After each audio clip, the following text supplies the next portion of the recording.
Okay, I'm live. Hello, everybody. I'm Verde Arbusto, and this is the Schumann Resonance Harmonics channel on YouTube and Facebook. Thank you for being here. If you're new, welcome. Thank you for being here. Please remember to like, share, comment, and subscribe. And if you would, hit the little subscribe and the notification bell next to it.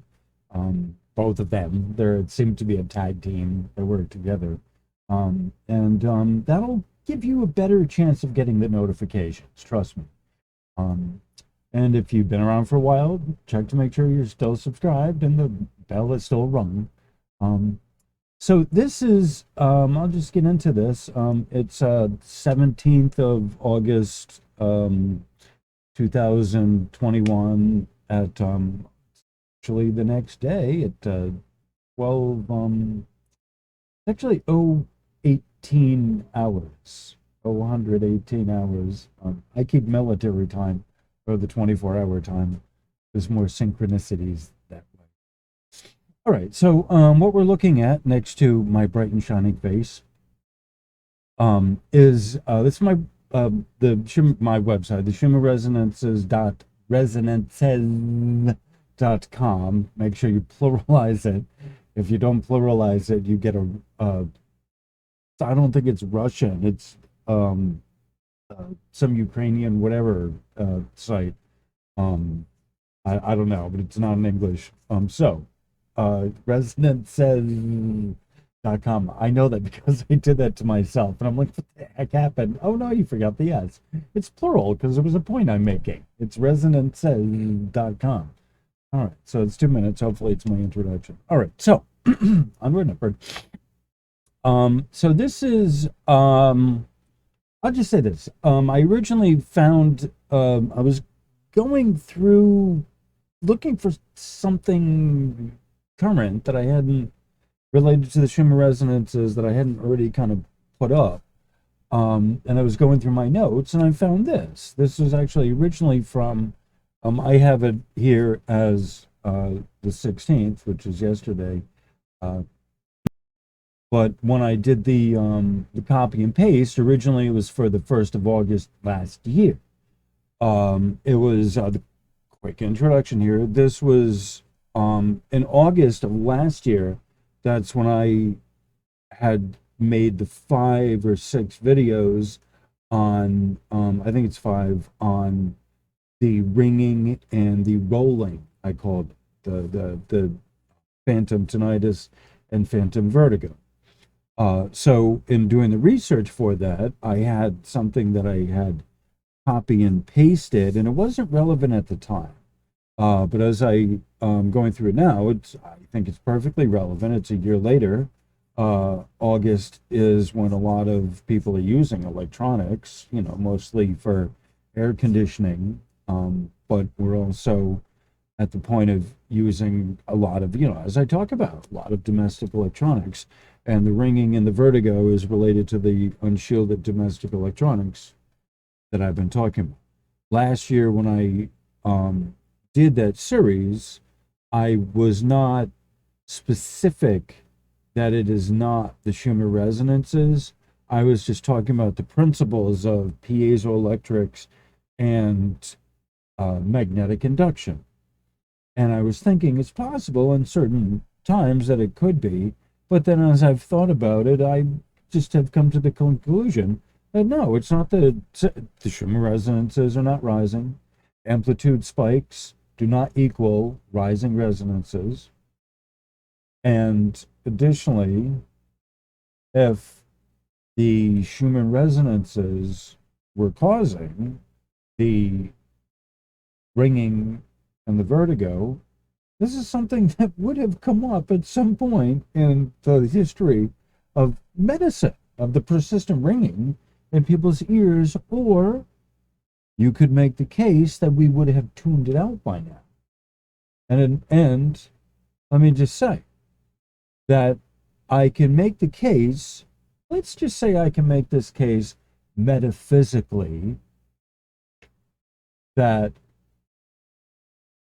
ambient electromagnetics in the atmosphere is causing this. So I can make this case in a metaphysics, as a technician. That's not even metaphysics. As a technician, I have been saying it's piezoelectrics and magnetic induction working together as a team in your inner ear, specifically on the crystals, and on the crystals of the inner ear, and within the cochlea of the inner ear, and the crystals within the cochlea of the inner ear. So this is a second year running type issue. As I started researching this, what is the Schumann responsible for, quote unquote, what's it, this was one of those things that I had considered that maybe it wasn't, and as I've been doing more and more research, I'm like, no, it's not the Schumann resonances that's causing this. More to the fact, if we talk about a new phenomena, which this is, the rise of unshielded domestic electronics can be very well seen as the precursor to all the ringing that people are having. And I don't find any research on this personally. There's only anecdotally in the comments of either Facebook or in the social media. I'll just put it that way. All right. So this is just I think just another short preface to this video. As I've been making more and more, how do I say this? I will put it this way. As I am progressing in my channel, making more content, and I'm working in other outlets as well, Patreon, for example. I talked about this. I've creating a kind of tiered system where all the basics, the Schumann Resonances stuff, it is the basics related to Schumann Resonances is free on the channel. However, the more advanced material, which is related to atmospheric electromagnetics, non-Schumann related non-Schumann related atmospheric electromagnetics, which is, as I call it, associated atmospheric electromagnetics.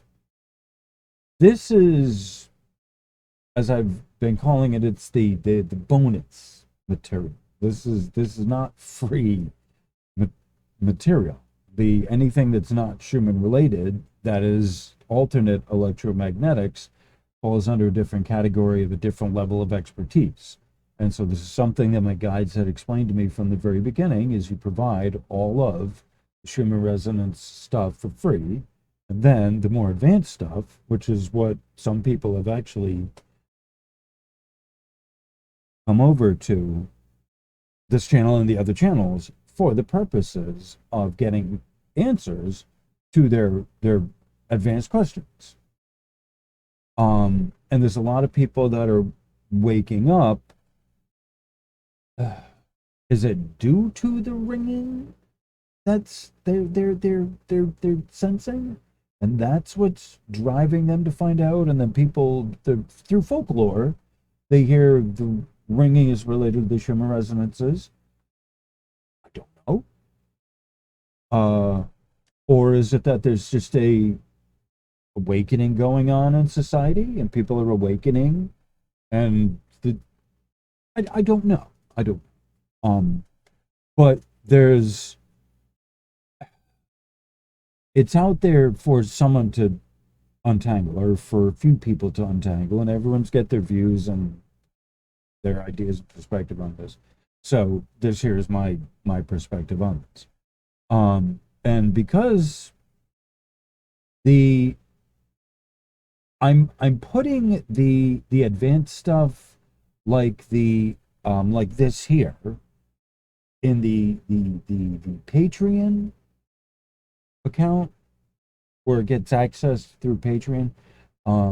It'll be unlisted probably in a couple weeks.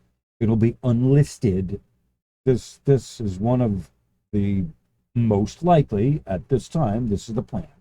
This video in a couple weeks will be unlisted on YouTube, and it'll be available through the link on available through a link to Patreon, my Patreon account, and probably be free over there for, you know, a few weeks as well, and then it'll just go to paid service.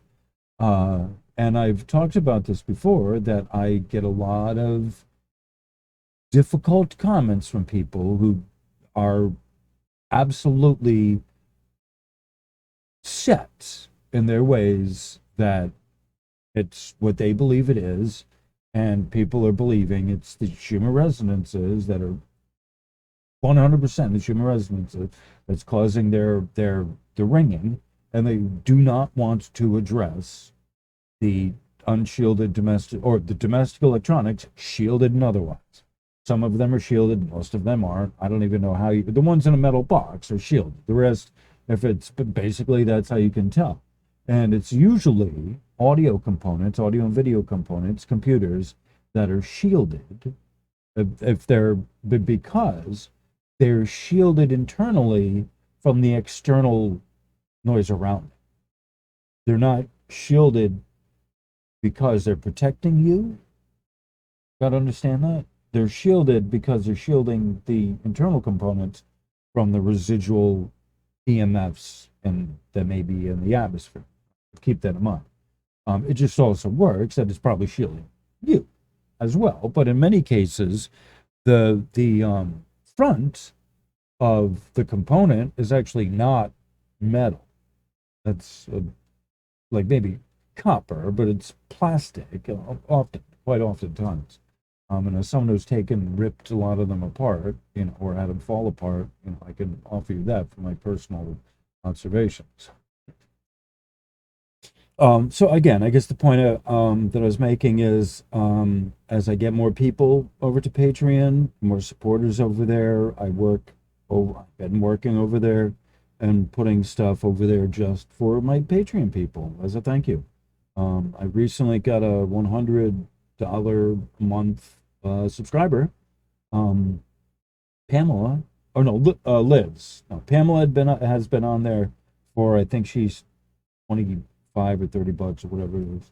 But Liz just came on board for $100.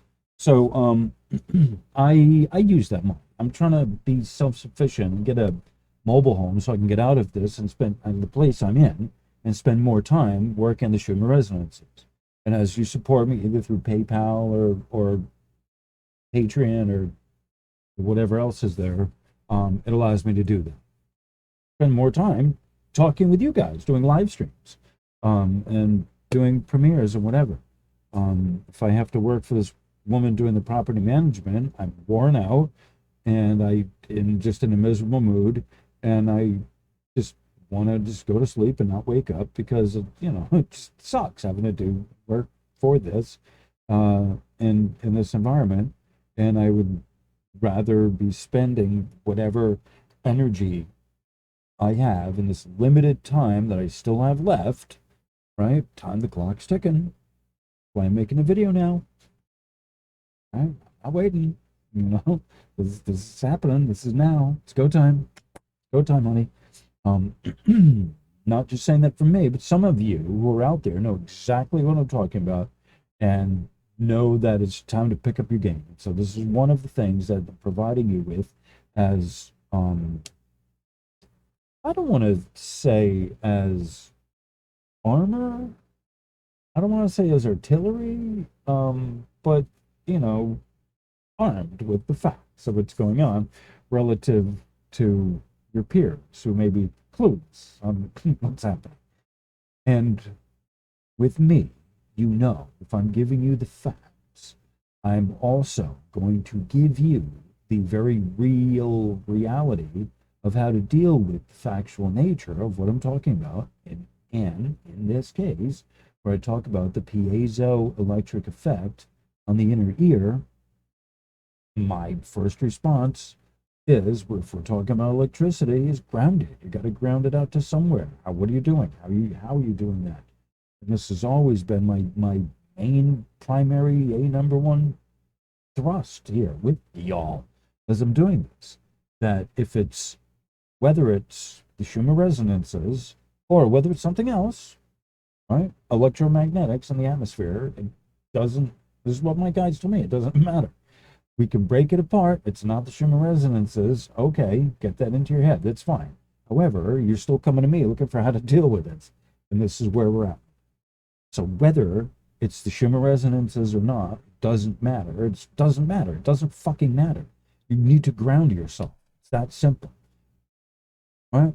So originally I wasn't really dealing with this because I was saying it's beyond, above and beyond people. However, as this issue keeps coming up, not just the ringing and the rolling, but if it's a headache, any of it, no matter what it is, if it's electromagnetics in the atmosphere, my response as the technician on all of this is all the same. You need to ground out that accumulated charge. It's just, I keep saying this, and I hope I sound like a broken record on this, because it's the same in all of the cases. If it truly is the atmospheric electromagnetics that's causing it, or that's doing whatever it is that's doing it to you, it's because you're not grounding yourself. Your energy is frazzled. It's all over the place. More than likely, you haven't centered yourself. You haven't grounded the. It's probably likely that there's a bunch of things around you that are in shambles, and this is part of a symptom from the universe that it is time to get your shit in order, clear out your ballast, get rid of the musty, the dusty, the rusty, the stuff you don't use, you're not using, that you're accumulating, that's always on your mind. Find someone more needy than you and get rid of your ballast. There's probably lots of things that you haven't used in a while. Why is this important? Because there's a bunch of things that are likely electromagnetic in nature that are around you that you probably could or should get rid of. Because, how do I say this? Why? Because there's sensors on everything. Right? And in addition to that, there's likely things in your immediate environment that you can turn off when you're not using, that you probably should, that are contributing to the ringing sensation that you hear. Okay, so this is why it's important for me to make these videos where I discuss the piezoelectrics related to the ringing in the ears and that kind of thing. So, all right, so I think that's about the introduction. All right, so I'm ready to move on to the material. I think this is probably a good point to take a break, okay, for me talking. I think I'm going to get something to drink, perhaps, and then I will get to the material itself. So I'm going to pause this and figure out what I'm going to do, and we will meet in a few minutes. Thank you.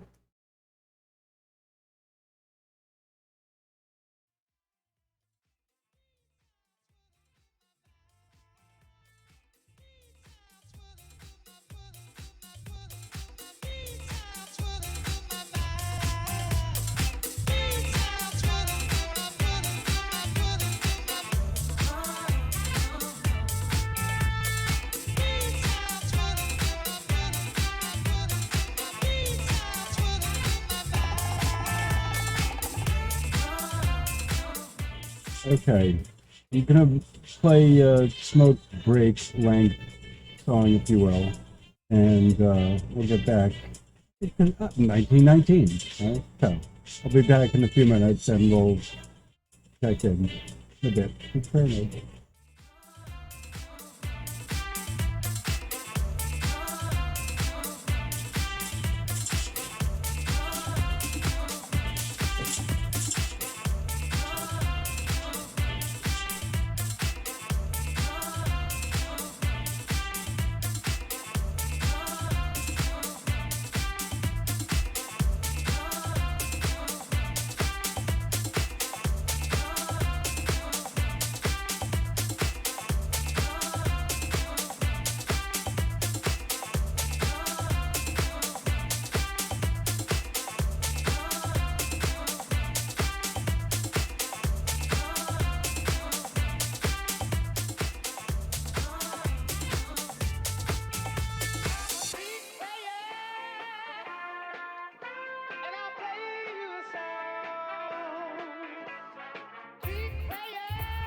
This is a really good mix.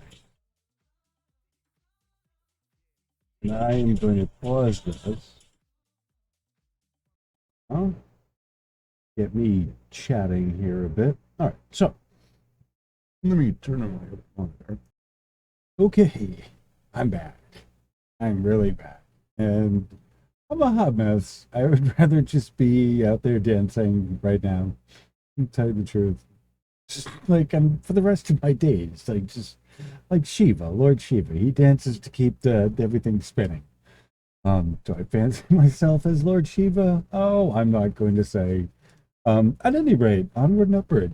So this bit of work here is it's definitely a report, a technical report. It's from AIMS Materials Science, AIMS Materials Science. So this is a technical journal. I got this right from their website. So what I did was I had copied some of this art. There's 25 pages here. This is not all relevant to us. Even the name itself, you can tell it's, cellular polymer films, fabrication properties and applications. Most of that you'd say, well, what does that have to do with the Schumann resonances? And you'd be spot on for asking. I assure you. All right. So, more to the point, I have made the postulate that the ringing in the ears, the ringing and rolling, is not as a result of the Schumann resonances, but atmospheric electromagnetics, and specifically your unshielded domestic electronics is the primary number one cause of it. Okay, but when there's still a disconnect that between what I'm saying is the reason why and you understanding what the piezoelectric effect is. I've talked about this before, but this is a good article from I've talked about the piezoelectric effect on Wages Wages World show and the chats and then the comments. Ricky Spence has talked about piezoelectrics over there with what's his name, Tyler in emergency management. They talk about piezoelectrics relative to earthquake and volcanic activity. So piezoelectrics is a very well-known principle in the physics field, and it's studied more and more. And this is why I knew about piezoelectrics in like ninth grade, as a freshman in high school. There's a tweeter. There's a type of tweeter that they have. It's a piezo tweeter that uses the piezo principles. So I knew that in ninth grade what piezoelectrics was based on audio. I'll tell you that. So I've always had that in the back of my mind and always been fascinated with piezoelectrics, with a current producing, a sound in a medium that's not like a voice coil of the speaker, but it is actually the material itself. It's not the production of electromagnetic field that causes a coil to, two magnets repelling each other. That's different from the piezoelectric effect causing a speaker, a wafer, a quartz wafer to vibrate. All right. So that's how I'm coming into this. All right. So this is one of those, this materials journal, and this was published in 2000, the 3rd of September in 2008. So it was actually accepted for publication on 20th of August on 2018. So August is definitely the month of dealing with piezoelectrics and the effects of piezoelectric. All right, so without further ado, the article is named Piezoelectric Cellular Polymer Films, Fabrication Properties and Applications by, I'm going to butcher these names, Usim Hamdi of Frege, Migri, and Dennis Rodriguez. Okay, and again, apologies for butchering the names.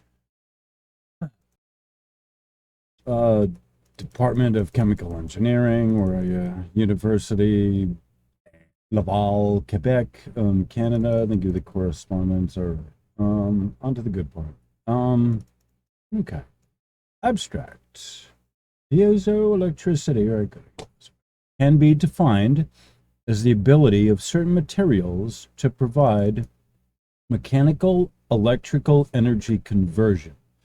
In addition to traditional ferroelectric polymers, such as polyvinyl iodine, fluoride, PVDF, and ceramics, such as lead, zirconate, titanite, PZT, charged polymer film foams have also shown important piezoelectric activity.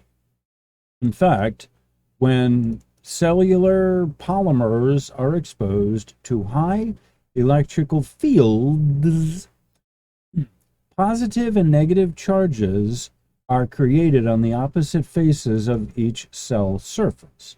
As a result, charged cellular polymers can exhibit ferroelectric-like behavior and may therefore be called ferroelectric. The piezoelectric effect of these materials is known to be affected by several parameters, such as cellular structure, such as, and this is where it's getting interesting, such as cellular cell density, shape, and size, relative density, and elastic stiffness. However, a careful morphology control is mandatory to optimize the piezoelectric response. Ferroelectrics have recently received a great deal of academic and industrial interest due to their wide range of technical applications associated with high piezoelectric constants, low cost, flexibility, and low weight. In this paper, an overview of different piezoelectric cellular polymers is presented with recent developments and applications. And the keywords here are, piezoelectricity, ferroelectrics, cellular polymers, morphological and mechanical properties, piezoelectric coefficient, and applications. That is certainly a mouthful, isn't it? Okay. So before I go on into the material itself, let's kind of look over what we got here. So our first sentence is basically piezoelectricity can be defined as the ability of certain materials to provide mechanical electrical energy conversion. Okay. So what that basically means is it's taking a mechanical physical impact, push or deformation they call it, and it converts that to an electric charge. It's fascinating. Okay, very fascinating. So there are certain materials. So it's in different materials. We just gave the examples of polyvinyl iodine, I would guess, fluoride. Polyvinyl iodine fluoride, PVDF, okay, and ceramics, such as lead, zirconate, titanate, oh, it's a mouthful, scientific terms are a mouthful, and PZT. Okay. So now, those are compounds. Those are manufactured materials. This is why this is, you haven't really heard of these. I haven't. You might have, but probably not. These are industrial type materials. Ceramics, you may not be familiar with lead, zirconate, titanite. It's pretty, complex molecule there. But the lead, certainly you could understand that. Zirconium, that's a diamond, okay? Cubic zirconia is another, name for a diamond. And titanium, that's a metal. Titanite, it's a metal, okay? That's a type of metal. So this is not a crystal per se. This is a ceramic. Ceramics are baked, okay? You got to remember that. That's one of the difference of the ceramics. One of the things that makes a ceramic is fine grog. Difference between a ceramic and a pottery. Ceramic is a higher temperature. Porcelain is a ceramic, and the grains of it are uniform in shape. That's one of the things that's difference between a ceramic and a pottery. Is with a ceramic like porcelain is that it's a finer quality because the materials you start with is all of a uniform thickness or grade, as opposed to earthenware, which has a different size of grog and all of that. Grog is the aggregate in with the organic material of the clay itself, as a technical note. Okay, so this one right here, polyvinylidene fluoride, PVDF. Okay, I'm not familiar with that. But any plumbers that are out there, you would be familiar with PVC. Like, this is a very common name I've used. I've replaced a number of plumbing, tubing, and so that's one of the options that you have. It's either copper or PVC. A lot of times, PVC is polyvinyl chloride. Okay, I don't know. Uh, we consider PVC a plastic. Okay, I've never heard of it called a polymer. However, I'm not a chemist and I don't know. And it does give you a good gives me kind of a pause to think, is the PVC plumbing in a house piezoelectric? Can it, conduct a charge through? I don't know. It's something I'm thinking. So ferroelectric polymers. All right. So this is kind of new to me. All right, and this is advanced stuff. This is why I'm going to throw this on Patreon. This is advanced stuff. I'm putting this out to the public for so everyone can see it for a few weeks. Then I'm putting it over Patreon because it's advanced, or a couple days, depending on how I feel. If I get negative comments, I'll do it like the next day. It's whatever.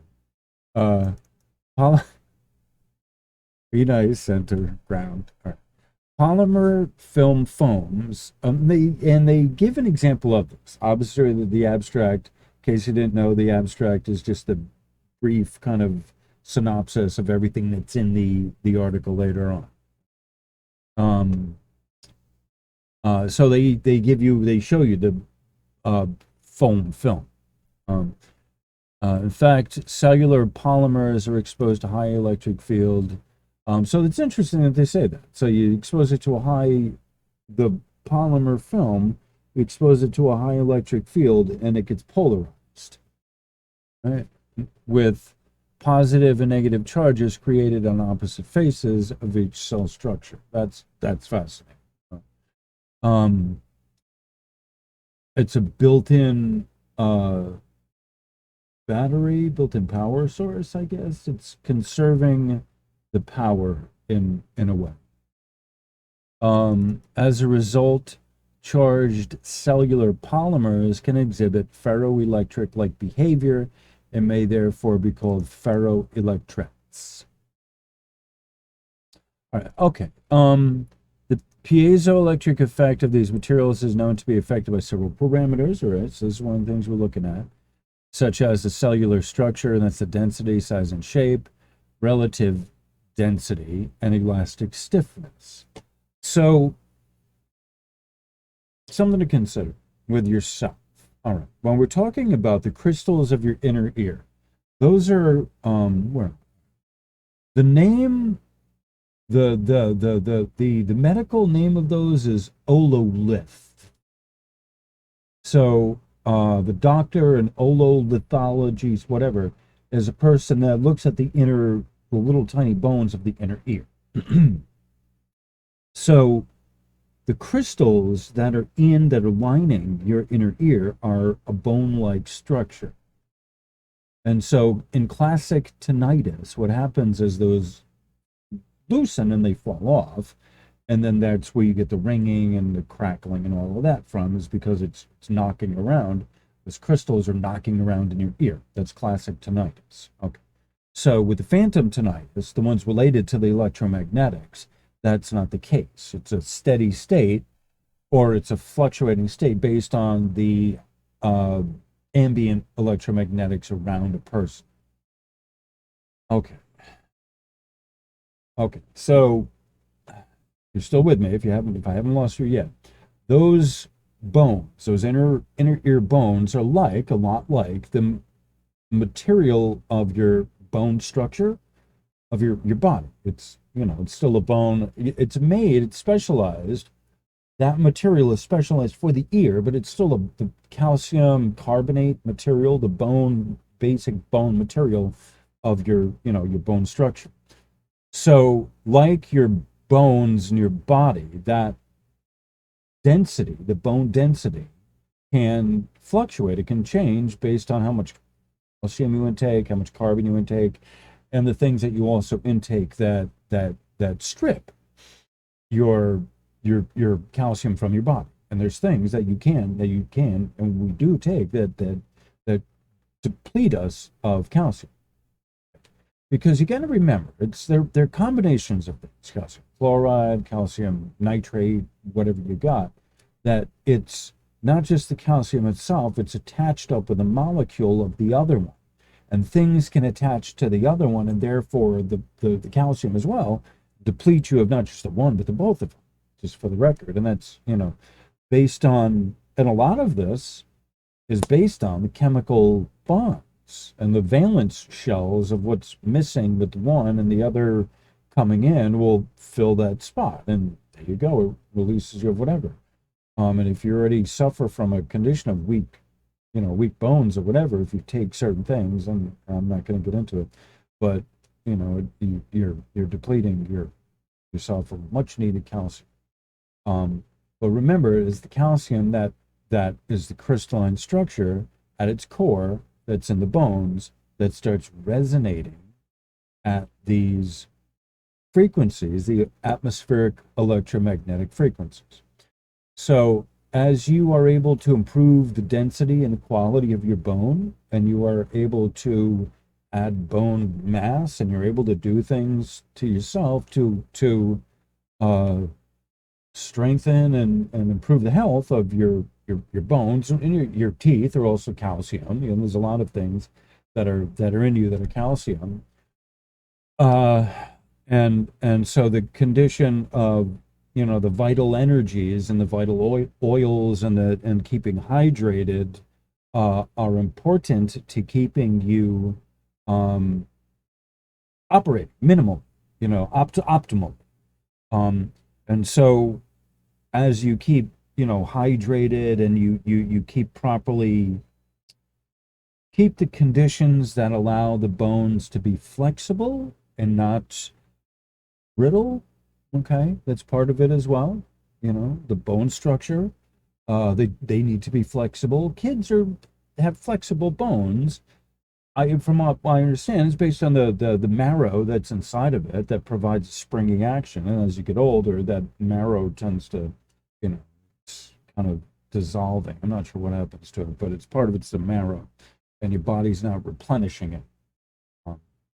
So that springiness quality of the bone, of your structural bone, the same thing applies to the structural quality of the otoliths in your ear, that you can keep those spry, and you can keep those, where he talks about the stiffness, elastic stiffness of the bone itself.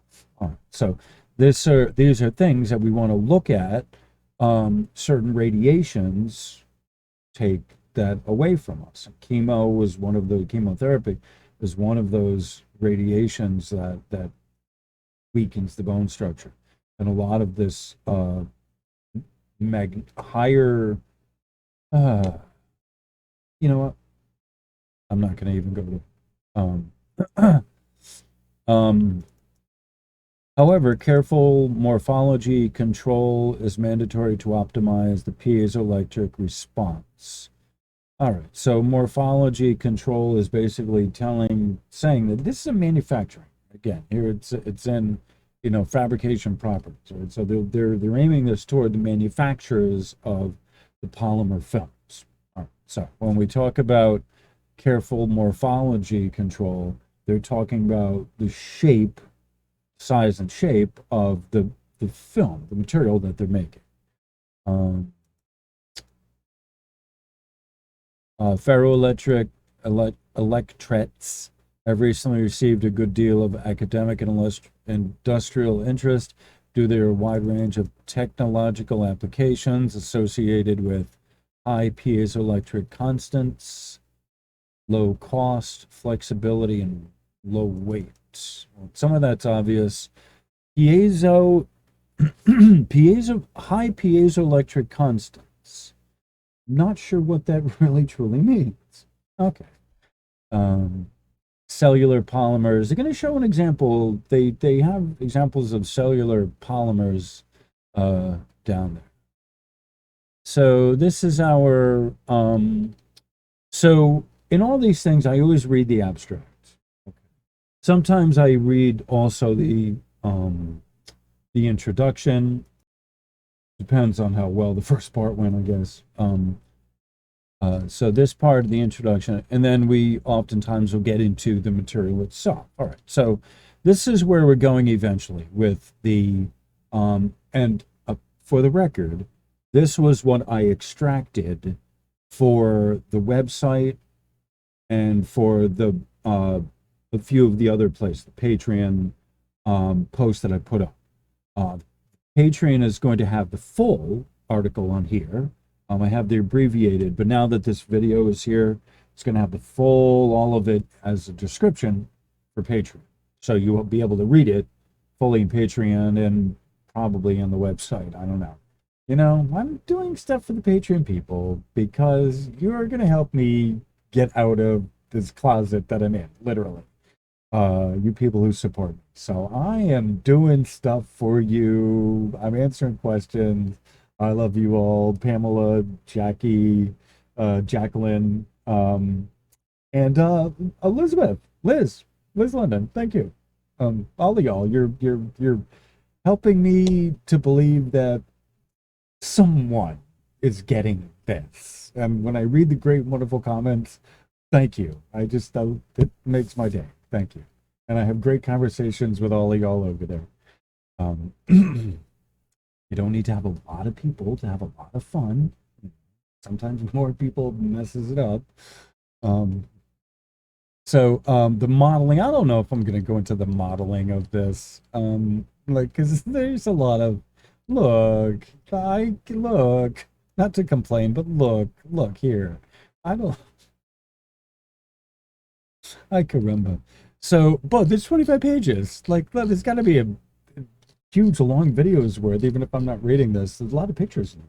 All right, so on that crazy insane note, all right, so what I'm gonna do is, before I get into the introduction, we're like 50 minutes into this, it's time for an air and mix.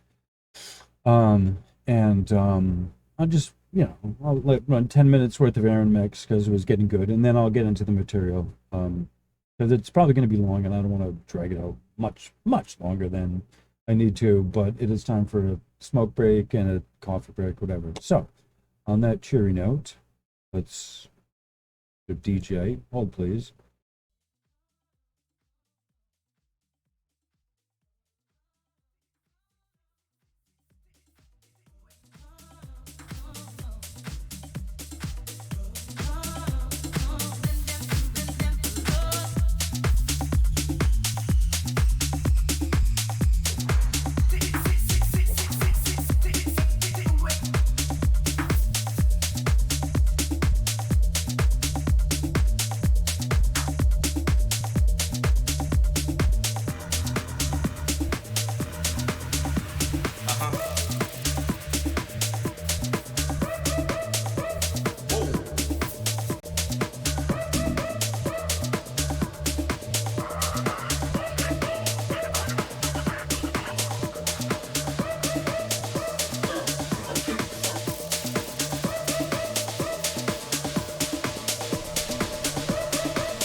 Okay. You can hello. Pause there. You can kind of tell when the vibe and the music shift. Like, yep, that was it. Almost exactly 10 minutes. Right. This is one of my favorite air mixes. Like, yeah, at least, yeah. Not perfect, but it's most of it's just like, oh yeah, just keep it playing. All right, so where am I? All right. Okay, so we're back. This is the introduction. Since the beginning, I'm sorry, since the discovery of the piezoelectric effect in 1880, the demand for advanced functional materials in transducer technology has been increasing.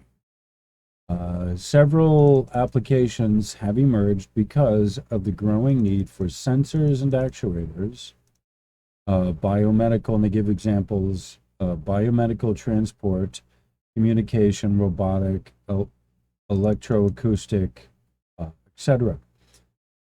Three main classes of piezoelectric materials are known: crystals, ceramics, and polymers. Inorganic materials, such as crystals and ceramics, were the first to be discovered and are still commercialized due to their good piezoelectric coefficient. Compared to their inorganic counterparts, piezoelectric polymers have several advantages, namely being lightweight, low cost, highly flexible, and thin, making them suitable for large area applications. Reference 2. However, most of the piezoelectric polymers, namely polyvinylidene fluoride, PVDF, and its copolymers, have shown a relatively weak quasi-static piezoelectric coefficient, D33, of around 20 to 28 pC per N. That's 3. Therefore, the need for polymer-based materials with good piezoelectric properties led to the development of piezoelectric cellular polymers called ferroelectrics. These voided polymers with artificial piezoelectric behavior have shown interesting piezoelectric properties, Table 1, with a wide range of possibilities for their optimization. Okay, Table 1. List of different methods to improve the piezoelectric properties of ferroelectrics. Okay, and this may not mean a lot to most of us here. They're talking about the process during film preparation here. Method treatment: blending with a high melt strength polymer, such as adding low density PE, LDPE to linear low density. All right. So as I look at our chart here, you know, a lot of these things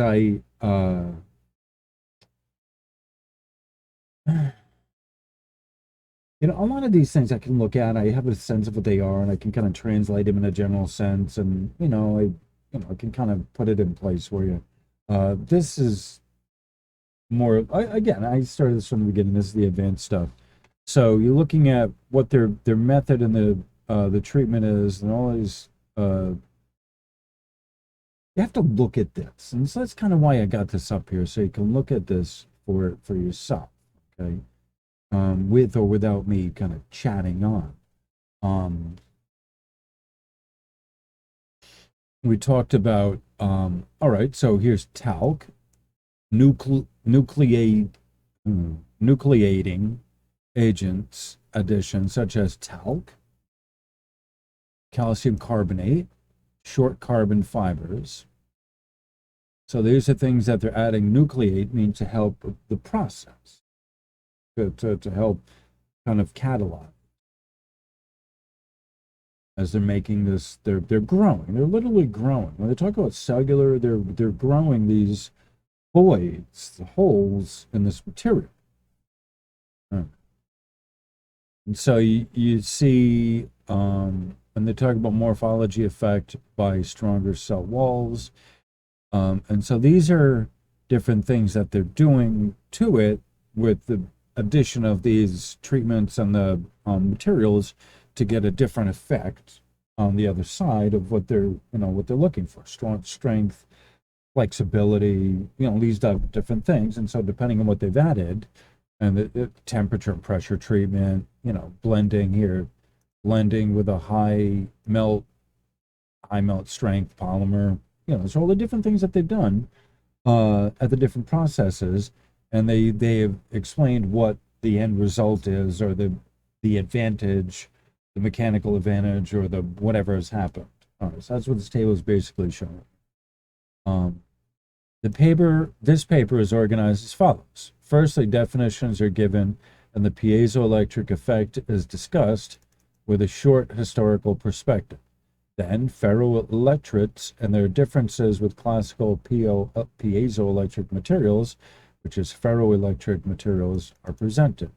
Finally, the preparation of these materials with their charging process, optimization, and recent applications is described. Okay. All right. So, some of this is, this is a good challenge for me. All right. So if it's a challenge for me, I'm sure it's probably a challenge for you as well. All right. That said, let me just say this, that at this point, you might be looking at this and saying, well, what does this have to do with, the piezoelectric, which is the ringing in the ears? Okay. Good question, right? Good to, let's regroup. What's our central thesis is the piezoelectric effect is responsible for the ringing in your ears. Okay.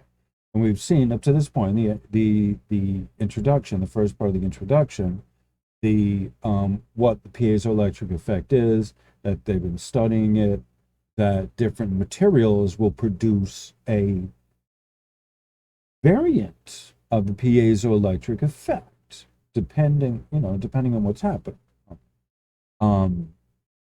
So it's, let me collect my thoughts here for a minute. Okay, I got where I was going with this. They're making this in the lab, but they model it at some point. They have modeled it based on a natural process, and a lot of this science technology. This is not necessarily science. This is technology. There's science behind this, but this is the application of science. It's important to understand this, that there's science here, but this is more the application, a lot more of the application of science to technology than it is pure research itself. We're talking about processing and manufacturing.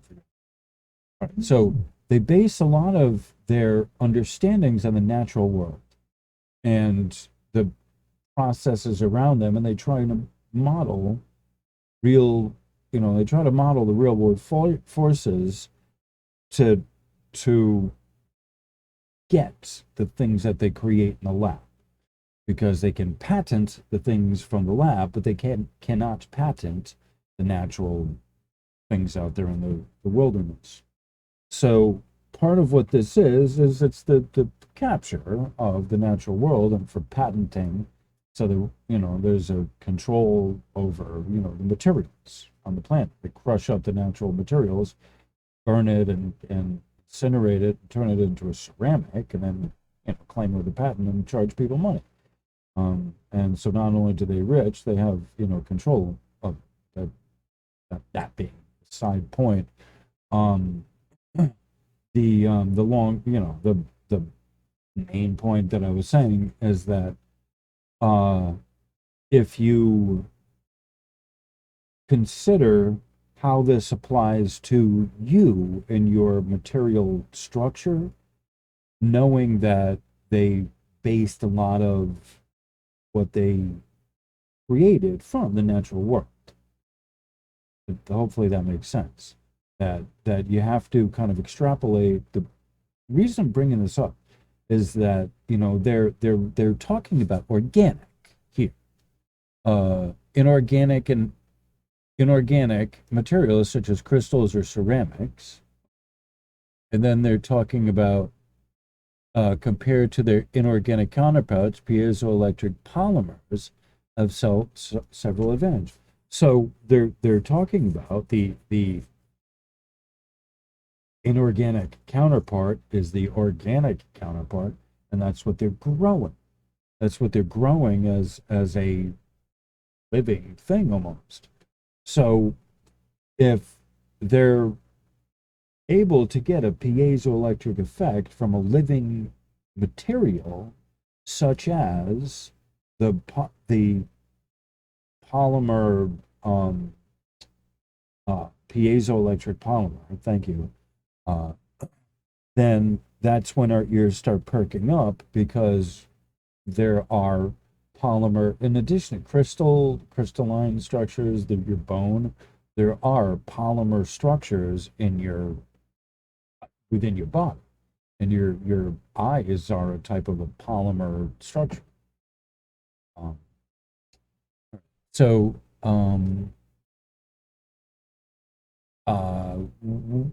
this is, they're giving us the a background on this stuff, and so this is interesting. But one of the things that they were talking about is the growing need for sensors and actuators from the biomedical, transport, communication, robotic, and electroacoustical industry, basically. And so this is all fascinating to look at. Biomedical, okay, the hospital, transport, that's getting onto a bus, for example, for you and I, or for the transport for, more likely for materials being transported to and from location. Communications, like that's a wide range of area that's opening up. Robotic, you know, so you see there's a huge application of where they're talking about, again, it's technology, where it's applied, where it's going somewhere on the planet, and they're talking about transducer technology. There's a world of use that they showed you here for transducer technology. That's where if you apply force to it, it creates a charge. And likewise, the opposite effect, that if you apply a charge to it, it, you know, moves it, it deforms it in some way. All right, so there's our table. All right, so this is where I wanted to pick up. This is the main part of this. Piezoelectricity, part 2, section 2. So, okay, we're at about minute 10. We're at another section. This is a good point to take a smoke break or a, you know, coffee break or whatever. I'm going to play about another 10, 12, whatever minutes of the error mix, wherever it starts kind of, you know, shifting gears. And you know, just as a release. And that way you can get a chance to look at the little picture here, which is kind of interesting. So, so with that said, I'm going to meet you on the other side of the error mix, and we'll see. It's getting late here. It's 2 o'clock in the morning, and I'm trying to keep my voice down, but I am getting loopy. But I'm not going to, I can't go to bed before I finish this. I'm not leaving the OBS on pause overnight while I go to sleep. So let's just play some music and pause this.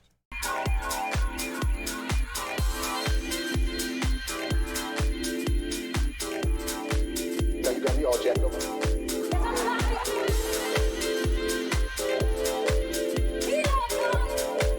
Now you got me all gentlemen.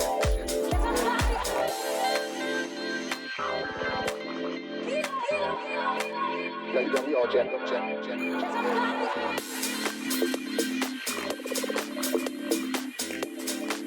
Now you got me all gentlemen.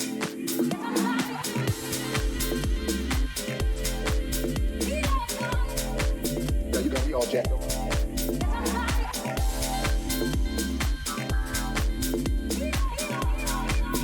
you got me all jacked up, jacked up, jacked up, jacked up.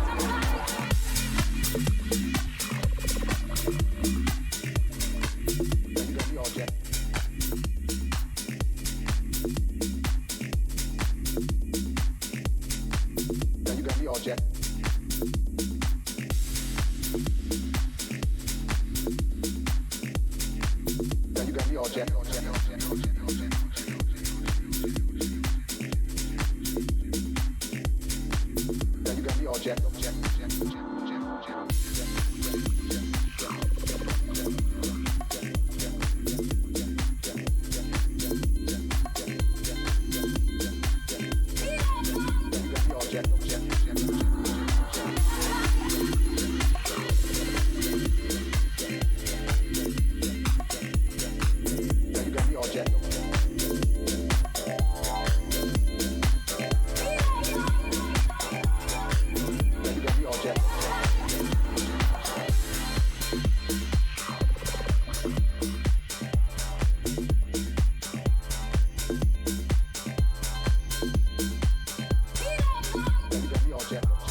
Yeah, you got me all jacked.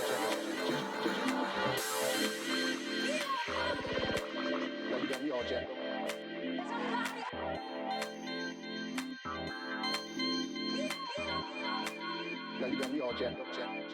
Yeah, you got me all jacked up, jacked up, jacked up, jacked up,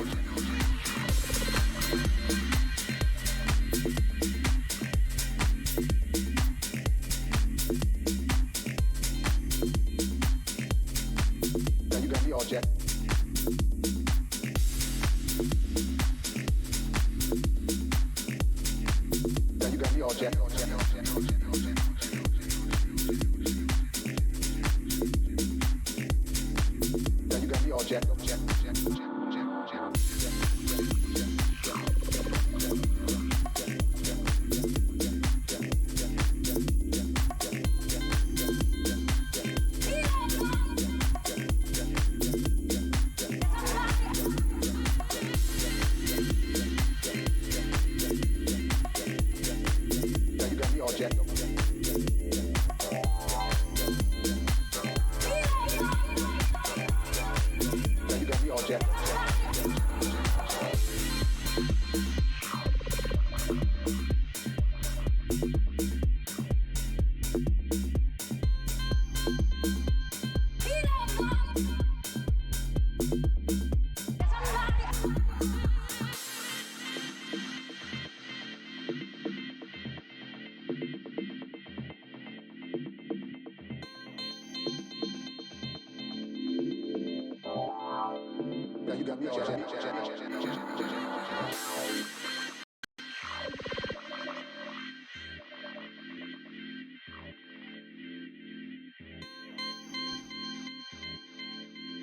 Okay, that seems like a good enough place to pause it now.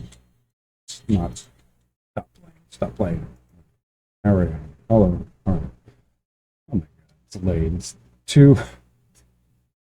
like 2+ in the morning, and I gotta finish this. I really am a hot mess, but I gotta do this. Okay, so this right here is the meat and potatoes, as it were, the main event. As I said before, this was basically part 2.1 was what I had put in the what I posted on YouTube and wherever else. Main event, fundamentals. The term piezoelectricity is a combination of two words. The first being piezo, which is a Greek word meaning pressure or and electricity, obviously referring to electrical charges. In fact, piezoelectric materials can convert mechanical energy into electrical energy, references 22-23. As shown in Figure 1, the piezoelectric effect can occur in all directions. It can be divided in two main effects: the direct piezoelectric effect corresponding to the production of electrical charges under mechanical stress, and the inverse piezoelectric effect associated with the deformation of a material when subjected to an electric field. And as you had a chance to see all the time that I was playing music, the different aspects to the polymer, piezoelectric polymer material. So they're doing two things. One is that if you press the material, it provides a charge to light your light bulb, okay? And then when you release it, the light bulb, dims and it sends the energy back like a circuit. See, doop, boop, boop, goes one way, and it goes the other. The light bulb is, it's still theoretically able to, light because there's still electricity that goes through. It's theoretical.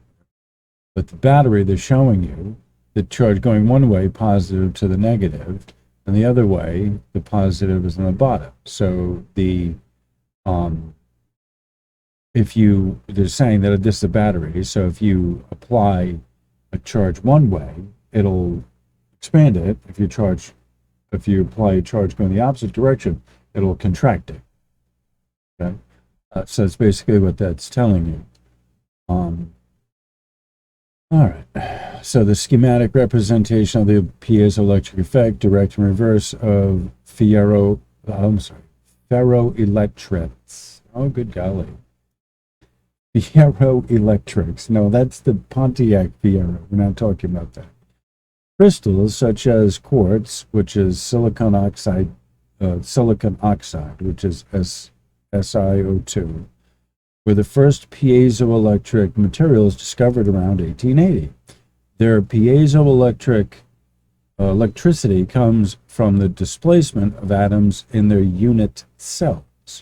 When no stress is applied on the material, the positive and negative charges are equally distributed so that there is no potential difference.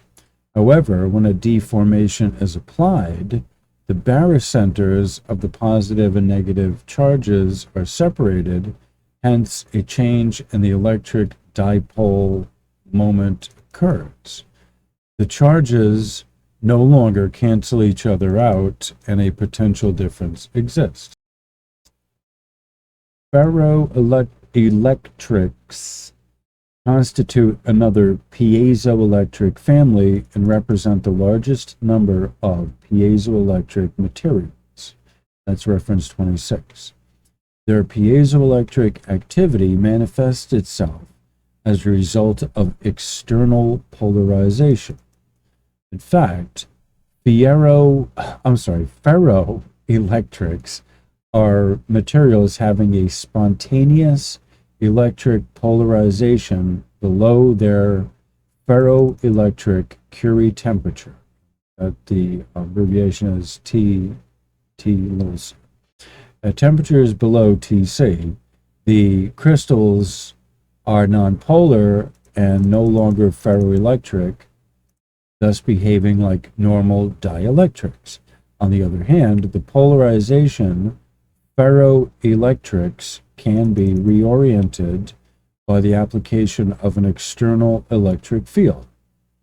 Ferroelectrics are made of several very small randomly oriented ferroelectric domains formed by self-assembly, so that the electric fields created cancel each other and there is no net polarization on the material.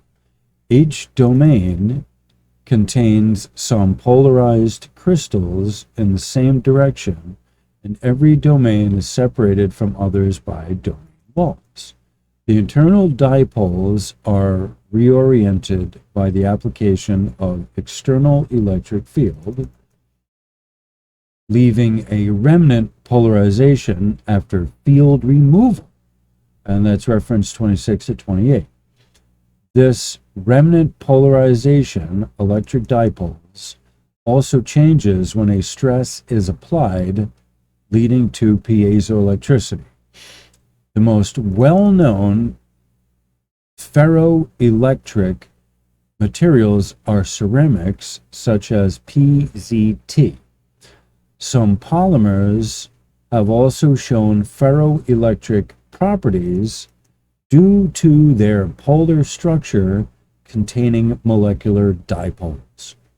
Similar to molecular materials, these dipoles can be reoriented and kept in a preferred orientation state by an external electric field. PVDF is one of the most commonly used piezoelectric polymers, exhibiting considerable flexibility in comparison with PZT, but has a poor D3 coefficient, reference 28 to 26 to 28. To improve the polymer's piezoelectric sensitivity, cellular structures were explored. Their development in the late 1980s was a response to the growing need to have piezoelectric materials combining the interesting properties of polymers and high piezoelectric coefficients. The internal structure of polymer films is a two-phase morphology made from a solid polymer that's continuous phase or matrix, and gaseous cells, which are dispersed phase or bubbles. When the polymer surfaces surrounding the voids are charged with an external electric field, the charged polymer foam behaves like a ferroelectric material. In fact, applying a large electric field across the film ionizes the gas molecules in the voids. Thus, opposite charges are accelerated and accumulated on each side of these voids. Such artificially embedded dipoles respond to mechanical stress, which is direct piezoelectric effect, or an externally applied electric field, which is the inverse piezoelectric effect. Similar to a piezoelectric material, 31, more details of the polling procedure will be discussed in section 3.3. So the next is that they're showing you is modeling. This is where I'm kind of, I'm looking at it and I'm like, this is where we draw the line here, I guess, where we're going to part ways. There's a lot of interesting pictures here. There's a lot of interesting images. There's, it's an interesting, if you have the time to read it, it's an interesting article. But I had wanted to show you this. This looks like bread here. This is the extrusion. This is what they give you, A's. This is the process here. A, B is its corresponding uniaxial stretched foam film, circular cells in the transversal direction. And this is extrusion blowing foam process and its corresponding biaxial stretched foam film in the, D, that's D. That's the extrusion process, D. That's the longitudinal and transversal stretch direction, same scale. All right, so these are where it's longitudinal and transversal.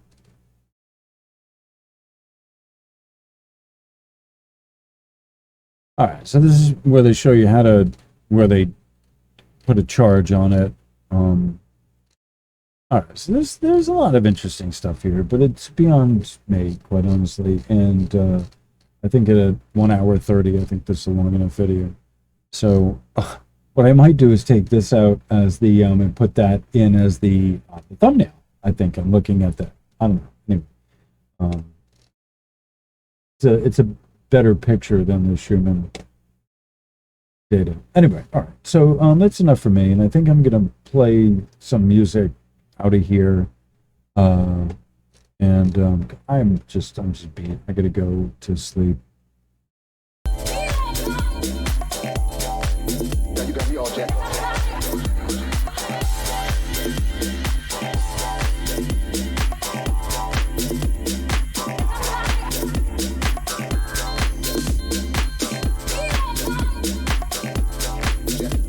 all jacked up.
Jack.